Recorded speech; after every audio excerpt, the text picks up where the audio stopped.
نحمده ونصلي على رسوله الكريم اما بعد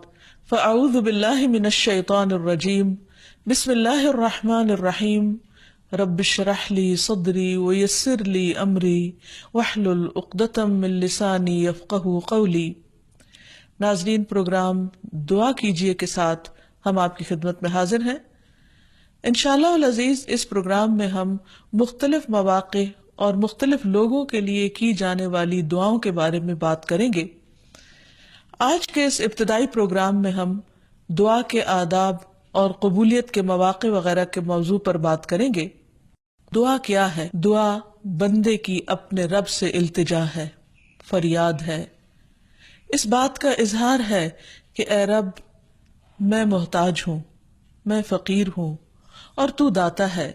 تو دینے والا ہے، سارے خزانوں کی کنجیاں تیرے ہاتھ میں ہے، تیرا دروازہ دن رات کھلا رہتا ہے، تو سب کی سنتا ہے، ہر وقت سنتا ہے، تو دل ہی دل میں پکارے جانے والی دعائیں بھی سنتا ہے اور زور سے بولی جانے والی بھی۔ دعا انسان کی تمناؤں کے لب پر آنے کا نام ہے، جیسے علامہ اقبال نے بہت خوبصورتی سے کہا تھا کہ لب پہ آتی ہے دعا بن کے تمنا میری، کہ میری تمنائیں، میری آرزوئیں، میرے اندر کی خواہشات اور میری ضروریات، ان سب کو پورا کرنے کے لیے اے رب میری کوششیں کافی نہیں، ان کی تکمیل کے لیے میں تیرے سامنے ہاتھ پھیلاتا ہوں اور میں تجھ سے ہی دعا کرتا ہوں۔ حضرت زکریا علیہ السلام نے بہت خشوع کے ساتھ اور بہت یقین کے ساتھ اپنے رب سے کہا تھا کہ وَلَمْ أَكُمْ بِدُعَائِكَ رَبِّ شَقِيًّا، کہ تجھ سے دعا مانگ کر اے رب میں کبھی بدبخت رہا ہی نہیں، نامراد رہا ہی نہیں، یعنی تو ضرور سنتا ہے، تو میری بھی سنے گا۔ اسی وجہ سے ہم دیکھتے ہیں کہ وہ ایک طویل عرصے تک اولاد کی محرومی کے باوجود کبھی مایوس نہیں ہوئے، اپنے رب کو پکارتے رہے، مانگتے رہے، حتیٰ کہ ان کی دعا سن لی گئی۔ کیونکہ دعا کی قبولیت میں یہ بات ہمیشہ یاد رہے کہ اللہ سبحانہ وتعالی اپنی خاص حکمت کے تحت یہ جانتا ہے کہ کس بندے کو کب کیا چیز عطا کی جانی چاہیے۔ تو آئیے ابتدا میں ہم دیکھتے ہیں کہ دعا مانگتے کیسے ہیں، دعا کا ادب کیا ہے، سلیقہ کیا ہے، کیونکہ یہ ایک انتہائی کمزور اور عاجز انسان کے الفاظ اس کے عظیم رب کی بارگاہ میں اٹھتے ہیں، تو پھر یہ کیسے ہونے چاہیے تاکہ دعائیں قبول ہو جائیں۔ تو اس سلسلے میں سب سے پہلی بات تو یہ ہے کہ انسان کو دعا مانگتے وقت پوری توجہ اور پورے خشوع اور خضوع کا مظاہرہ کرنا چاہیے، کیونکہ اللہ سبحانہ تعالی غافل دل کی دعا نہیں سنتا۔ دعا مانگنے کے ادب میں سب سے پہلا ادب، سلیقہ اور کرینہ یہ ہے کہ انسان پورے اخلاص کے ساتھ، پوری توجہ کے ساتھ، شوق اور محبت کے ساتھ اپنے رب سے مانگے، پورے یقین کے ساتھ کہ اس کا رب اس کی دعا ضرور سنے گا۔ قرآن مجید میں اللہ تعالیٰ فرماتے ہیں وَادْعُوهُ مُخْلِصِينَ لَهُ الدِّينَ، اس سے دعا کرو دین کو اسی کے لیے خالص کرتے ہوئے، یعنی صرف اللہ سے مانگو، کسی اور سے نہیں، کیونکہ سب کو دینے والا دراصل وہی ہے۔ انبیاء ہوں یا اولیاء کرام ہوں یا بزرگان دین ہوں، سب کے سب اسی کے آگے سجدہ ریز ہوتے ہیں اور اسی کو پکارتے ہیں۔ نبی صلی اللہ علیہ وسلم صبح سے شام تک ہر موقع پر اپنے رب کو پکارا کرتے تھے، اور وہ تمام دعائیں احادیث کی کتابوں میں ہمیں صحیح سند کے ساتھ ملتی ہیں کہ کس طرح آپ صلی اللہ علیہ وسلم صبح بستر سے اٹھتے وقت اپنے رب کو پکارتے، پھر نماز میں کون کون سی دعائیں مانگتے، پھر اسی طرح کھانا کھانے سے پہلے، کھانا کھانے کے بعد، یہاں تک کہ اگر چھینک آئے تو اس وقت کیا پڑھا جائے، اور اسی طرح رات کو سوتے وقت، اور بے شمار مواقع کی دعائیں، اور اس کے علاوہ بھی نبی صلی اللہ علیہ وسلم کی دعائیں بہت ہی خوبصورت انداز میں مختلف کتابوں میں ہمیں ملتی ہیں، جس سے ہمیں دعا مانگنے کا سلیقہ اور ادب پتہ چلتا ہے، کیونکہ نبی صلی اللہ علیہ وسلم اللہ کے محبوب تھے، اور کس طرح اللہ کے محبوب نے اپنی عاجزی اور انکساری کا اظہار اپنے رب کے حضور کیا ہے، وہ ہمارے لیے ایک بہترین نمونہ ہے۔ پھر دعا مانگنے کے ادب میں ایک اہم ترین ادب یہ ہے کہ انسان توجہ سے مانگے، حدیث میں آتا ہے کہ اللہ سبحانہ وتعالی غافل دل کی دعا نہیں سنتا، یعنی انسان جب مانگے تو واقعی اس کو یہ معلوم ہو کہ وہ کیا مانگ رہا ہے، اور پھر تضرع اور عاجزی کے ساتھ بار بار اصرار کر کے مانگے، یہ نہ کہے کہ اے رب تو چاہے تو دے دے اور تو نہیں چاہتا تو نہ دے، نہیں، بلکہ پورے یقین کے ساتھ اپنے رب سے مانگے، اور اس بات کا بھی پورا یقین ہونا چاہیے کہ رب دعا سنتا ہے، کیونکہ وہ دیتا ہے۔ رب نہ سوتا ہے، نہ اس کو اونگ آتی ہے، نہ اس کو نیند آتی ہے، اور اس کو دینے کے لیے کسی سے مشورے کی بھی ضرورت نہیں ہوتی، کوئی اس پر جبر نہیں کر سکتا، کسی کا اس پر زور نہیں۔ اس لیے انسان جب اس سے مانگے تو یہ سوچ کے مانگے کہ اس کو دینے میں پورا پورا اختیار ہے اور وہ میری دعا بھی ضرور سنے گا۔ پھر اسی طرح انسان اپنی عاجزی اور مسکنت کا اظہار کرے، مانگتے وقت انسان اپنے اندر کو بالکل تکبر سے خالی کر لے اور یہ سمجھے کہ میں ایک انتہائی حقیر چیز ہوں اور میرا رب عظیم خالق ہے، پوری کائنات کا مالک ہے، اور میں اسی کے آگے ہاتھ پھیلا رہا ہوں، جو میرے اٹھے ہوئے ہاتھوں کو کبھی خالی نہیں لوٹائے گا، اور اس کو دینے سے محبت ہے، وہ دے کر خوش ہوتا ہے، اور دعا کرنے والے سے محبت رکھتا ہے، اور جو دعا نہیں کرتا اللہ تعالیٰ اس سے ناراض ہوتا ہے۔ اللہ سبحانہ وتعالیٰ قرآن مجید میں خود فرماتے ہیں وَقَالَ رَبُّكُمُ ادْعُونِي أَسْتَجِبْ لَكُمْ، تمہارا رب کہتا ہے مجھ سے دعا مانگو، ادعونی استجب لکم، میں تمہاری دعائیں قبول کروں گا۔ اس لیے رب کے وعدے پر یقین کرتے ہوئے ہمیں دعا کرتے رہنا چاہیے۔ پھر اسی طرح یہ ہے کہ دعا میں عاجزی اور انکساری کے ساتھ ساتھ گریہ وزاری بھی ہونی چاہیے، جس طرح نبی صلی اللہ علیہ وسلم بدر کے موقع پر اللہ سبحانہ وتعالیٰ کے حضور آہوزاری کے ساتھ دعائیں کر رہے تھے۔ اس سلسلے میں روایت میں آتا ہے کہ نبی صلی اللہ علیہ وسلم قبلہ رخ ہو کر گڑ گڑا کے دعا کر رہے تھے کہ اے اللہ میرے لیے اپنے کیے ہوئے وعدے کو پورا فرما، اے اللہ اپنے وعدے کے مطابق عطا فرما، اے اللہ اگر اہل اسلام کی یہ جماعت ہلاک ہو گئی تو زمین پر تیری عبادت نہ کی جائے گی۔ اور پھر اس قدر عاجزی و زاری تھی کہ حضرت ابوبکر صدیق رضی اللہ تعالیٰ عنہ نے جب آپ کو دیکھا تو پیچھے سے آ کر آپ سے چمٹ گئے اور کہنے لگے کہ اے اللہ کے نبی، اب بہت کافی ہو چکا، آپ نے اپنے رب سے بہت کچھ مانگ لیا، اللہ تعالیٰ آپ سے کیے ہوئے وعدے کو ضرور پورا کرے گا۔ پھر اسی طرح یہ ہے کہ انسان دعا میں تکرار کرے، یہ نہ ہو کہ ایک بار مانگے، دو بار مانگے اور اس کے بعد تھک کر بیٹھ جائے اور یہ کہے کہ میری دعا تو سنی نہیں جاتی، اس لیے دعا مانگنے کا فائدہ نہیں۔ نہیں، ہم دیکھتے ہیں کہ کس طرح انبیاء علیہ السلام مسلسل دعائیں مانگتے رہے، اصرار کے ساتھ مانگتے رہے۔ اس سلسلے میں ہمیں رسول اللہ صلی اللہ علیہ وسلم کی ایک حدیث سے بھی پتہ چلتا ہے کہ جب اصرار کے ساتھ اور تکرار کے ساتھ انسان دعا کرتا ہے تو اس کا کیا فائدہ ہوتا ہے۔ آپ صلی اللہ علیہ وسلم نے فرمایا جس شخص نے 3 مرتبہ اللہ تعالیٰ سے جنت مانگی، جنت اس کے لیے دعا کرنے لگتی ہے کہ اے اللہ اسے جنت میں داخل کر دے، اور جو شخص 3 مرتبہ دوزخ سے پناہ مانگے تو دوزخ اس کے لیے دعا کرنے لگتی ہے کہ یا رب اس شخص کو دوزخ سے پناہ دے۔ پھر اسی طرح یہ ہے کہ انسان کو چاہیے کہ انسان مانگنے کے انداز میں ہاتھ اٹھا کر اللہ تعالیٰ سے مانگے، کیونکہ اللہ سبحانہ وتعالیٰ بہت حیا والا ہے، بہت کرم فرمانے والا ہے۔ اس کو اس بات سے شرم آتی ہے کہ اس کا کوئی بندہ اس کے آگے ہاتھ پھیلائے اور پھر اللہ تعالیٰ ان ہاتھوں کو خالی لوٹا دے۔ وہ سب سے بڑا بادشاہ ہے، حقیقی بادشاہ، مالک کائنات، سارے خزانوں کا مالک، وہ کبھی بھی اپنے بندے کو خالی ہاتھ نہیں لوٹاتا۔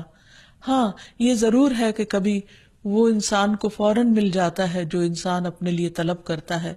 اور کبھی ایسا ہوتا ہے کہ اس سے بہتر کچھ اور عطا کر دیا جاتا ہے، یا اس سے کوئی آنے والی مصیبت ٹال دی جاتی ہے، یا پھر آخرت میں اس کے لیے اس دعا کے اجر کو ذخیرہ کر دیا جاتا ہے، جسے دیکھ کر انسان تمنا کرے گا کہ کاش دنیا میں اس کو اپنی دعاؤں کے صلے میں کچھ بھی نہ ملا ہوتا۔ پھر اسی طرح یہ ہے کہ دعا کرتے وقت انسان کو حمد و ثنا کے ساتھ آغاز کرنا چاہیے، یعنی اللہ سبحانہ وتعالیٰ کی تعریف کرنی چاہیے، نبی صلی اللہ علیہ وسلم پر درود شریف پڑھنا چاہیے، اور اس کے بعد اپنی عرض رکھنی چاہیے۔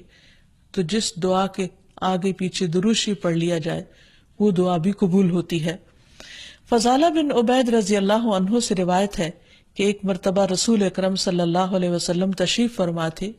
ایک شخص آیا اور اس نے نماز پڑھی، پھر کہنے لگا اے اللہ مجھے بخش دے اور مجھ پر رحم کر۔ تو رسول اللہ صلی اللہ علیہ وسلم نے فرمایا اے نمازی تو نے جلدی کی، جب نماز پڑھ چکو تو بیٹھے رہو، اللہ کی اس طرح حمد و ثنا بیان کرو جیسا کہ اس کا حق ہے، پھر مجھ پر درود بھیجو، پھر اس سے دعا کرو۔ یعنی یہ دعا مانگنے کا ادب اور سلیقہ ہے۔ پھر اسی طرح یہ ہے کہ انسان کی دعاؤں کی قبولیت میں بعض اوقات اس کے گناہ حائل ہوتے ہیں، اور جب انسان استغفار کرتا ہے، توبہ کرتا ہے، تو دروازے کھل جاتے ہیں۔ اسی لیے انسان جب دعا کرے تو اس کے ساتھ ساتھ اپنے رب سے توبہ اور استغفار کرے۔ پھر اسی طرح دعا کرنے کے ادب میں سے ایک چیز یہ بھی ہے کہ انسان جب دعا کرنا شروع کرے تو سب سے پہلے اپنے لیے دعا کرے، پھر اپنے قریبی لوگوں کے لیے دعا کرے، اور پھر تمام لوگوں کے لیے دعا کرے۔ جیسے حضرت ابراہیم علیہ السلام کی دعا میں آتا ہے ربنا اغفر لی ولوالدی وللمؤمنین یوم یقوم الحساب، کہ اے ہمارے رب مجھے بخش دے اور میرے والدین کو بخش دے اور تمام مومنوں کو بخش دے جس دن حساب کتاب قائم ہو۔ پھر اسی طرح دعا مانگنے کے آداب میں سے یہ بھی ہے کہ انسان جامع الفاظ کے ساتھ، بہترین الفاظ کے ساتھ دعا مانگے، اور اس سلسلے میں ہم دیکھتے ہیں کہ نبی صلی اللہ علیہ وسلم سے بڑھ کر کس کے الفاظ جامع ہو سکتے ہیں، کمپریہنسو، کہ کم الفاظ میں زیادہ بڑی چیزیں مانگی گئی ہیں۔ اس لیے ہمیں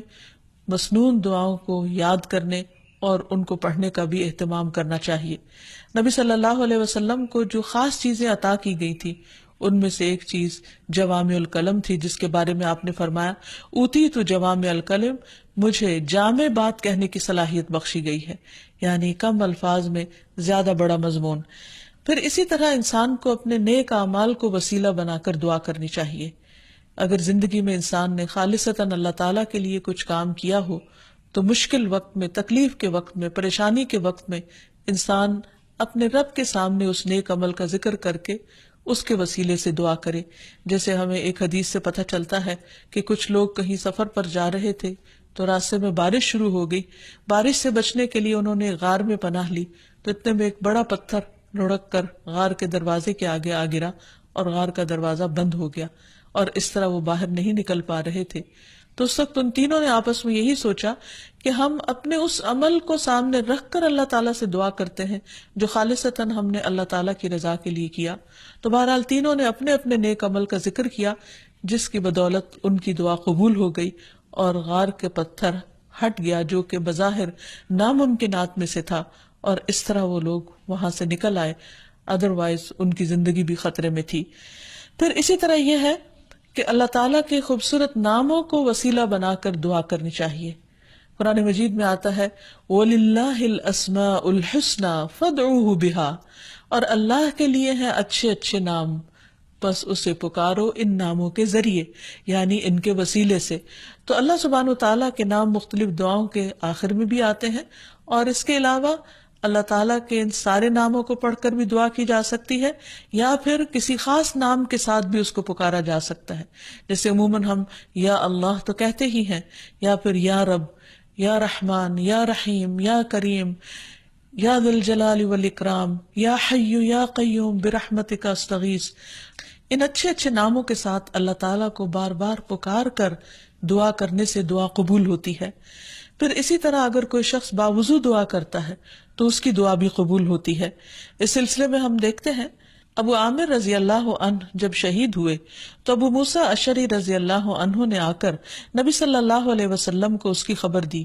اور کہا کہ ابو عامر نے کہا تھا کہ آپ صلی اللہ علیہ وسلم سے کہنا کہ میرے لیے استغفار کریں۔ آپ نے پانی طلب فرمایا، وضو کیا، پھر ہاتھ اٹھا کر دعا کی، اے اللہ عبید ابو عامر کی مغفرت فرما۔ پھر اسی طرح دعا کی قبولیت کے آداب میں سے ایک ادب یہ بھی ہے کہ انسان حلال رزق کا اہتمام کرے۔ نبی اکرم صلی اللہ علیہ وسلم نے ایک شخص کا ذکر کیا کہ وہ طویل سفر کرتا ہے، پریشان حال ہے، اور خاک آلود ہے اس کے بال اور اس کا لباس، اور وہ بہت تھکا ہوا ہے اور اپنے ہاتھ آسمان کی طرف اٹھا کر کہتا ہے یا رب یا رب، لیکن اس کی دعا کہاں سے قبول کی جائے؟ اس کا کھانا بھی حرام کا، اس کا پہننا بھی حرام کا، اور وہ حرام پر ہی پرورش پایا، تو اس کی دعا کہاں سے قبول ہو؟ تو اس سے یہ پتہ چلتا ہے کہ انسان اگر یہ چاہتا ہے کہ اس کی دعائیں قبول ہوں تو وہ اپنے کھانے پینے اور اپنے لباس اور اپنی زندگی میں بھرپور طریقے سے حلال کا اہتمام کرے۔ پھر اسی طرح یہ ہے کہ دعا میں تصنع اور تکلف سے پرہیز کرنا چاہیے۔ اس سلسلے میں ایک حدیث میں آتا ہے، ابن عباس فرماتے ہیں کہ دعا میں قافیہ بندی سے پرہیز کرتے رہنا، کیونکہ میں نے رسول اللہ صلی اللہ علیہ وسلم اور آپ کے صحابہ کو دیکھا ہے کہ وہ ہمیشہ اس سے اجتناب کرتے تھے، یعنی اس سے بچا کرتے تھے۔ پھر اسی طرح دعا میں مبالغے سے بھی پرہیز کرنا چاہیے۔ نبی صلی اللہ علیہ وسلم نے فرمایا، ان قریب اس امت میں ایسے لوگ آئیں گے جو طہارت اور دعا میں مبالغہ کریں گے، یعنی حد سے زیادہ لمبی دعائیں کریں گے، کیونکہ دعا اس وقت تک انسان کو کرنی چاہیے جب تک اس کا خشوع و خضوع قائم رہے اور واقعی وہ اللہ سے دعا کر رہا ہو۔ لیکن صرف لمبی دعا اس لیے کہ شاید بہت زیادہ لمبی دعا کرنے سے زیادہ قبولیت ہوگی، تو اصل چیز کوالٹی ہے۔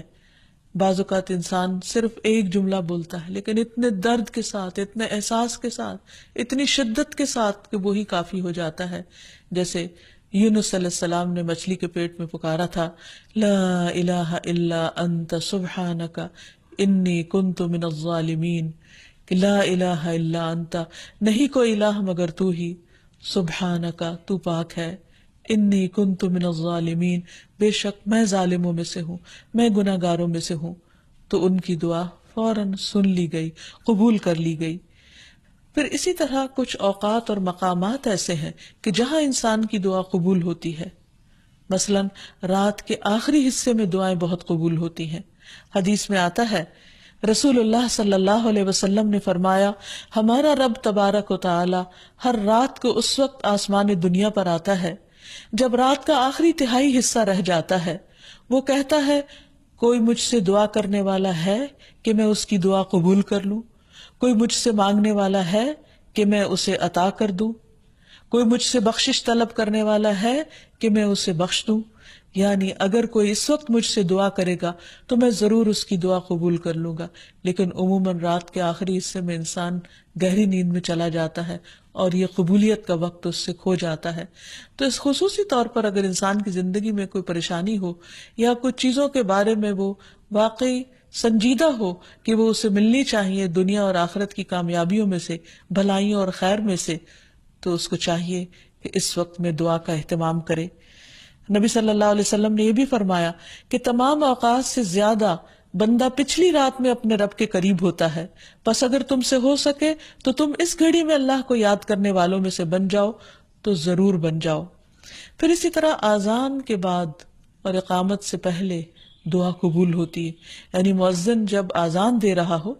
تو جو الفاظ وہ دہرا رہا ہو ان کو دہراتے جانا چاہیے، سوائے حی علی الصلاح اور حی علی الفلاح کے، کہ اس کے جواب میں لا حول ولا قوت الا باللہ پڑھنا چاہیے۔ اور جب مؤذن آذان کہہ چکے تو آذان کے بعد کی دعا پڑھ کے، درود شریف پڑھ کر، جو بھی انسان کے دل میں حاجت ہو وہ اپنے رب کے سامنے رکھے، تو وہ دعا کے قبولیت کا وقت ہوتا ہے، اس وقت آسمان کے دروازے کھلتے ہیں۔ تو اس وقت انسان کو یہ وقت ضائع نہیں کرنا چاہیے اور چھوٹی چھوٹی چیزیں بھی اپنے رب سے مانگتے چلے جانا چاہیے تاکہ انسان کسی انسان کا محتاج نہ ہو۔ پھر اسی طرح سجدہ میں انسان اپنے رب کے بہت قریب ہوتا ہے، اس وقت دعائیں خوب سنی جاتی ہیں،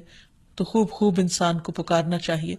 فرض نماز کے بعد دعا قبول ہوتی ہے، تو فرض نماز کے بعد آیت الکرسی پڑھنا اور دعا مانگنا انسان کے فائدے میں ہے، بجائے اس کے کہ انسان فوراً مصلی سے اٹھ جائے یا ادھر ادھر کی باتیں شروع کر دے۔ پھر اسی طرح جمعے کے دن ایک خاص گھڑی ہوتی ہے جس میں انسان کی دعا قبول ہوتی ہے، اور اس کے بارے میں ایک روایت میں آتا ہے کہ وہ جمعے کے دن کی آخری گھڑی ہوتی ہے۔ تو بہرحال جمعے کے دن خصوصی طور پر دعاؤں کے مانگنے کا اہتمام کرنا چاہیے۔ پھر اسی طرح ماہ رمضان میں ہر دن اور رات میں ایک گھڑی ایسی ہوتی ہے کہ جس میں دعا قبول ہوتی ہے، اس وقت بھی زیادہ سے زیادہ دعائیں مانگنی چاہیے۔ عرفہ کے دن اللہ سبحانہ و تعالیٰ سب سے زیادہ لوگوں کو جہنم کی آگ سے آزاد کرتا ہے، تو اس دن وہاں کے لوگ جو حج پر گئے ہیں وہ تو دعائیں مانگتے ہی ہیں، اور جو لوگ نہیں بھی جا سکے وہ بھی اس دن کی برکت سے فائدہ اٹھاتے ہوئے خوب خوب دعائیں کریں. پھر اسی طرح بارش ہوتے وقت بھی دعا قبول ہوتی ہے. پھر زمزم پیتے وقت دعائیں قبول ہوتی ہیں. قرآن مجید کی تلاوت کے بعد دعا قبول ہوتی ہے. تو انسان کو ان مواقع سے خوب خوب فائدہ اٹھانا چاہیے. پھر اسی طرح مریض اور میت کے پاس جو دعائیں کی جاتی ہیں وہ بھی قبول ہوتی ہیں. اور آخر میں یہ کہ رسول اللہ صلی اللہ علیہ وسلم نے بعض ایسے کلمات بتائے ہیں کہ جن کے ساتھ اگر اللہ تعالیٰ کو پکارا جائے تو انسان کی دعا قبول ہوتی ہے، اور وہ ہیں اللهم إني أسألك يا الله الأحد الصمد الذي لم يلد ولم يولد ولم يكن له كفوا أحد أن تغفر لي ذنوبي انک انت الغفور الرحیم. اے اللہ بے شک میں تجھ سے سوال کرتا ہوں، اے اللہ جو اکیلا ہے، بے نیاز ہے، ایسی ذات ہے جس نے کسی کو جنم نہیں دیا اور نہ ہی وہ جنم دیا گیا اور نہ ہی اس کا کوئی ہمسر ہے، یہ کہ تو میرے لیے میرے گناہوں کو بخش دے،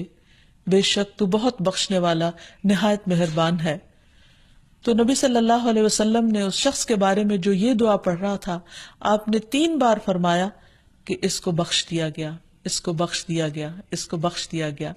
کیونکہ اس نے اللہ سبحانہ وتعالیٰ کی ان صفات کے ساتھ، ان ناموں کے ساتھ اللہ تعالیٰ سے دعا کی تھی. تو اللہ تعالیٰ سے دعا ہے کہ وہ ہماری دعاؤں کو بھی سن لے اور ہمیں قبولیت کے اوقات سے بھرپور فائدہ اٹھانے کی توفیق دے اور ہمیں دعائیں مانگنے کے آداب سکھا دے. وآخر دعوانا ان الحمد للہ رب العالمین. السلام علیکم ورحمۃ اللہ وبرکاتہ.